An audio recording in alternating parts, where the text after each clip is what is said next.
আমিনার দোলাই দেখো দোলে মিমের ফুল, দুনিয়া ঘুরে পাবে না গো যাহার সমতল। মা আমিনার দোলাই দেখো দোলে মিমের ফুল, দুনিয়া ঘুরে পাবে না গো যাহার সমতল। সে আসার পরে পড়ছে দেখো, আসার পরে পড়ছে দেখো সারা জগৎ কোল, আসার পরে পড়ছে দেখো সারা জগৎ কোল।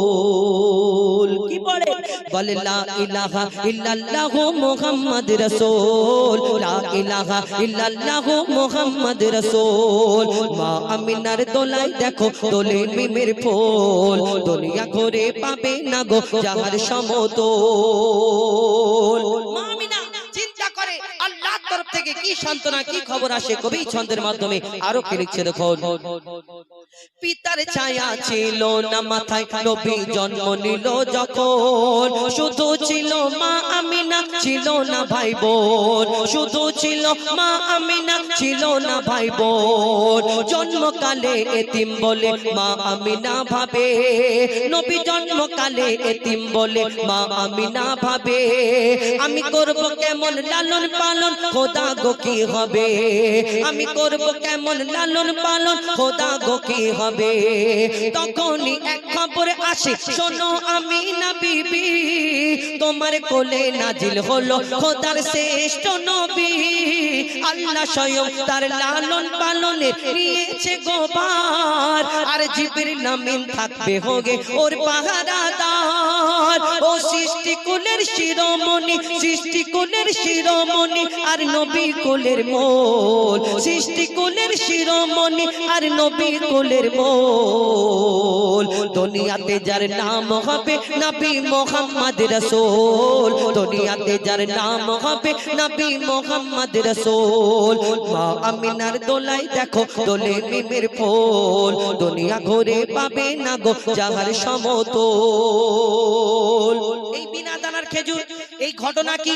একদিন আমার নবীকে এক ইহুদি এসে প্রশ্ন করলো, বলো বলো মুহাম্মদ, দুনিয়াতে তুমি এই শেষ নবী বলে মুহাম্মদ শেষ নবী বলে প্রচার করছো, আমি কেমন করে তোমাকে নবী বলে মানবো? কেন? তোমার আগে অন্যান্য নবীরা দুনিয়াতে এসেছে, কেউ মুর্দাকে জিন্দা করে দেখিয়েছে, কেউ পশু পক্ষী ভাষা বুঝতে পারতো, কেউ ওই দুনিয়াতে আশাবাড়ির কামাল ছিল, কিন্তু তোমাকে যে নবী মুহাম্মদ বলে আমি মেনে দেব, কেমন করে নবী বলে মানবো তোমাকে? তাহলে আমাকে একটা কোন পরীক্ষা করব, এই আমার সামনে তোমাকে করে দেখাতে হবে। কি পরীক্ষা? তাহলে ওই ইহুদি পকেট থেকে একটা খেজুরের দানা, খেজুরের আঁটি দিয়ে বলে, মুহাম্মদ শোনো, তোমাকে এই খেজুরের দানাটা দিচ্ছি, তুমি যদি একদিনে একটা খেজুরের দানা থেকে গাছ বের করে দেখাতে পারো, তাহলে আমি সত্যিকারে মনে করব হ্যাঁ তুমি আল্লাহর নবী, আল্লাহর পয়গম্বর। কেন? নবীরা সব পারবে, এই দুনিয়াতে তারা এইটা বিশ্বাস ছিল। আমার নবীকে যখন এই প্রশ্ন করে, আমার নবী মুচকি হেসে সেই খেজুরের দানাটা তার সামনে পুঁতে দেওয়ার পরে বলে, শোনো, এই তোমার সামনে আমি দানাটা পুঁতে দিচ্ছি, কালকে এই সময় আসবে, এখানে শুধু একটা গাছ হবে না, আল্লাহর ইচ্ছাতে আল্লাহর হুকুমে এখানে একটা গাছ হবে, সেই গাছেতে খেজুর হবে, সেই খেজুর তোমাকে খাওয়াবো। ইহুদি চিন্তা করে ইম্পসিবল, একটা দিন একদিনেতে একটা দানা থেকে কতটুকু বের হতে পারে, কিন্তু ওই একটা দানা থেকে গাছ হবে, আবার খেজুর হবে, সেই খেজুর আমাকে খাওয়াবে, এটা কেমন করে হয়? ইহুদি চিন্তা করে। ইহুদি সাথীরা বলতে থাকে, শোনো শোনো ভাই, মুহাম্মদ আসমানের চাঁদকে টুকরা করে দেখায়, জমিনের পাথরকে কলমা পড়িয়ে দেখায়, তাহলে মুহাম্মদ জাদু জানে, এটাও করে দিতে পারবে, তুমি মুহাম্মাদের সঙ্গে লেগো না।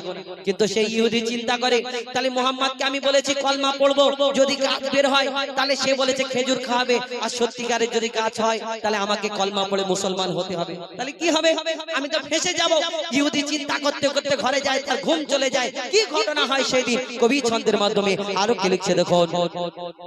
এক খেজুর দানা নিয়ে এক ইহুদি নবীর কাছে কয়, এক খেজুর দানা নিয়ে এক ইহুদি নবীর কাছে কয়, বলে তোমায় নবী মেনে নেব এই দানাতে যদি একদিনে গাছ হয়, তোমায় নবী মেনে নেব এই দানাতে যদি একদিনে গাছ হয়। সেই দানা নিয়ে নবী আমার মাটিতে পুঁতে হাসে, সেই দানা নিয়ে নবী আমার মাটিতে পুঁতে হাসে, বলে এই দানারি ফল খাবে গোকাল ইহুদি তুমি এসে, এই দানারি ফল খাবে গোকাল ইহুদি তুমি এসে।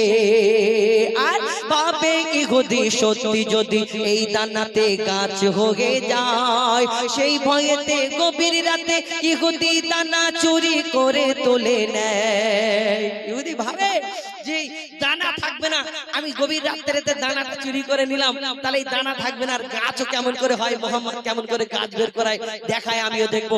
আল্লাহ বলে আমি যাকে সম্মান দেব এই দুনিয়াতে কে রুখতে পারে। দেখে এই দুনিয়াতে সেই রাত্রিতে, সেই গভীর রাত্রে গিয়ে খেজুরের দানা চুরি করে ইহুদি খুব মজায় বাড়ি যাচ্ছে, লোকজনকে জড়ো করছে, শোনো শোনো মোহাম্মদকে কালকে বেইজ্জত করব। কেন? মোহাম্মদের দানা তো আমার পকেটে, গাছ কেমন করে হয় দেখাবো। কবি ছন্দের মাধ্যমে সেদিন কি ঘটনা হয়, আর এই সেদিন কি ঘটনা হয় সেই সম্পর্কে আরো কি লিখছে দেখুন। এই ভাবে ইহুদি সত্যি যদি এই দানাতে গাছ হয়ে যায়, সেই ভয়েতে গভীর রাতে ইহুদি দানা চুরি করে তুলে নেয়। পরের দিনে সেই ইহুদি নবীর সাথে গাছ দেখতে যায়। পরের দিনে সেই ইহুদি নবীর সাথে গাছ দেখতে যায়। গিয়ে দেখে সেথায় গাছ হয়ে ফল ভরে রয়। নবী তাকে নিজের হাতে সে গাছের খেজুর খেতে দেয়। আর খেজুর খেয়ে বলে ইহুদি এর দানা কোথায়? মোহাম্মদ সব ঠিক আছে, তোমার খেজুরের গাছে খেজুর হয়েছে, তুমি খেজুর খেতে দিয়েছো, কিন্তু তুমি বলো এই খেজুরের যে আমাকে খেতে দিয়েছো খেজুরের মধ্যে দানা নেই কেন? সব খেজুরে, আরবের বুকে কয়েক হাজার হাজার লক্ষ লক্ষ খেজুর গাছ আছে, সব খেজুরের মধ্যে যদি আটি থাকে, দানা থাকে, কিন্তু তোমার এই গাছের মধ্যে খেজুর হয়েছে, খেজুরের দানা নেই কেন? আমার নবী কি উত্তর দেয়, কি ঘটনা ঘটে শেষে কবি ছন্দের মাধ্যমে লিখছে দেখুন। সেই খেজুর খেয়ে বলে ইহুদি এর দানা কোথায়? আর নবী বলে যে গাছের দানা রাতে চুরি হয়ে যায়। নবী বলে যে গাছের দানা রাতে চুরি হয়ে যায়। সেই বিনা দানার গাছের খেজুরে দানা কি আর হয়? ইহুদি তখন স্বীকার করে মোর নবীর কাছে বল। আর কি বলে? তুমি খোদা সত্যি নবী মুহাম্মদ রাসূল, পড়ে নাই লা ইলাহা ইল্লাল্লাহু মুহাম্মদ রাসূল।